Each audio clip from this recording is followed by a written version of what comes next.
Time now for an in-depth look at the market news this afternoon, and for that I'm joined on the line by Mr. Daniel Yu, Global Strategist at Yuanta Securities. Mr. Yu, good afternoon. Thank you for making time on this Friday.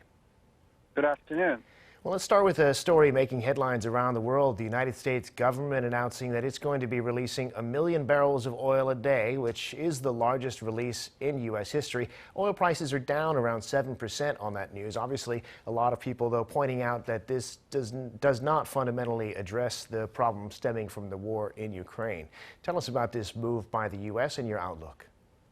Yes, there have been quite a bit of mixed signals coming from the oil side, meaning that if you look at the OPEC Plus, they have agreed to raise its output target by 432,000 barrels per day from May 1st, but that is only about 32,000 barrels increase, which is much below the expectations. On top of that, Russia is asking Europe to actually asking payment to be made in rubles, which is causing quite a bit of a problem in terms of the supply side. All this is a negative news in terms of the oil prices, meaning that it's a supply issues and causing the prices to go up. But yesterday, the oil price did fall quite sharply by 7%. And on top of that, today it is falling another 1% plus. And the WTI futures is actually below $100 per barrel right now because Biden administration announced the largest ever strategic petroleum reserve release. The plan involves putting on the market 1 million barrels of oil per day for 6 months. Obviously, that is a significantly high number. Of course, yes, the U.S. has quite a bit of reserves, so they can continue to have this kind of supply increase. But nevertheless, anyway, this is causing the prices to fall. But on the longer-term basis, the consensus is that oil price has a pressure to be going up further over the next 1 year as long as the war continues. I think that the fundamental question is that whether or not this Ukraine-Russia war ends quickly. And on top of that, overall Western part of the world is not asking any kind of sanctions on Russia, causing the supply bottleneck.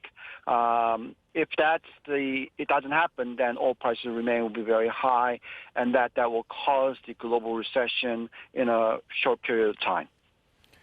Well, now, interestingly enough, with oil prices coming down, stocks on Wall Street were also down by a fair bit, closing out their worst quarter in 2 years. All three main indices down about 1.5%, it seems, as investors weigh this move on oil and where inflation is going to take things. What's the story in the global equity markets? Yes, as you said, U.S. stocks basically ended poorly in the first quarter. It extended its losses at the last trading hours, and if you look at the numbers, Dow fell by about 550 points, while the S&P 500 and NASDAQ composite were down both more than 1.5%. This has been 2 days in a row of declining quite sharply. The equity market has been very volatile so far this year, as you know. Continued uncertainty about the monetary policy, where Fed is tightening much faster than expected, and that is causing concern about the liquidity condition. And also the higher energy prices and overall commodity prices causing inflationary pressures to be extremely high, and therefore that causes uncertainty about the recessionary pressure. All that is causing the volatility of the market to be continuing. However, though, futures markets are recovering quite a bit, rising by about 0.5% before the market opens.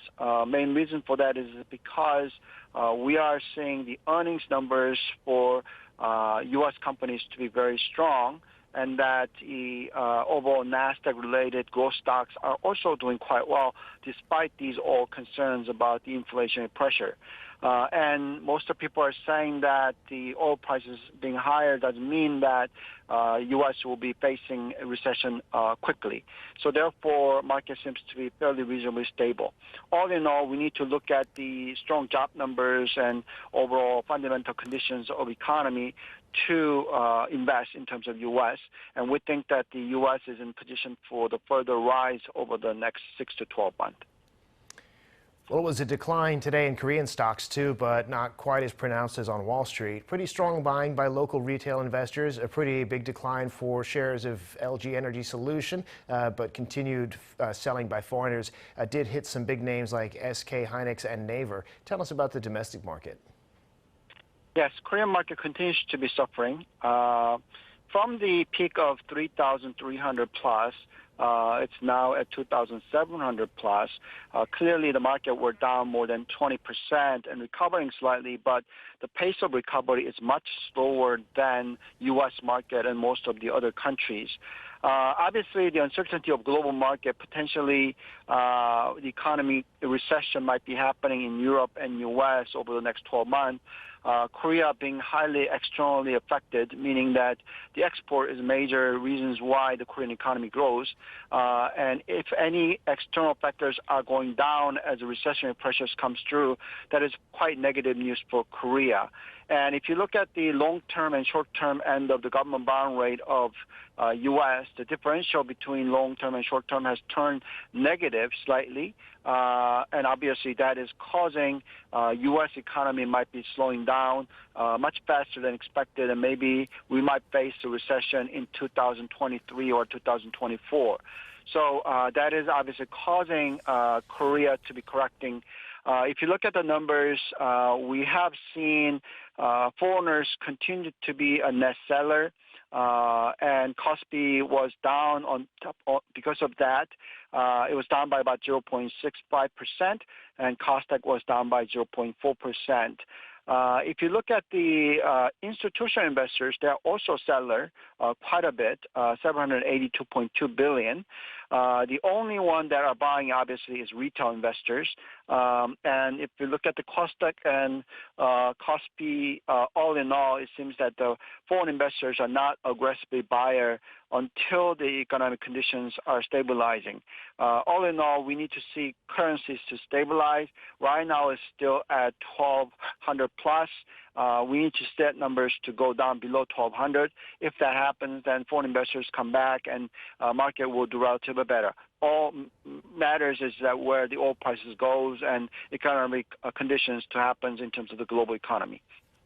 Right, got it. All right, Mr. Yu, we'll have to leave it there for today. Thank you as always for sharing your insights with us, and do have a great weekend. Thank you very much. You too.